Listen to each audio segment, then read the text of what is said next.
สวัสดีจ้ามื้อนี้สิพาทุกคนมากินตำหมักแตงนะจ้า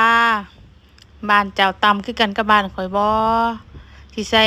ต้นหอมแล้วก็ใส่ใบผักอีตูนำเนาะจ้าเนาะแซ่บแซ่บจ้ะพี่น้องตำแบบนี้นะแบบอยู่บ้านเลยเนาะมาอยู่กรุงเทพก็บ่ค่อยได้กินจ้าตำแบบนี้เนาะแบบพ่อแม่สมัยแต่ก่อนแล้วตำให้กินก็ยังว่าแซ่บแห้งขนาดคิดอยากก็เลยลองตำเบิ่งใส่ใบผักอีตูแล้วก็ใส่ต้นหอมน้ำจ้าตำลงไปมันก็สิหอมผักอีตูขึ้นมาเนาะคิดเห็นตอนยังเด็กน้อยนะจ้ะเนาะเคยกินแบบนี้บ่ได้กินดนล่ะ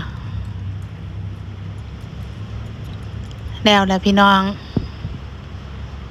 มาเด้อจ้ามากินน้ำกันเด้อ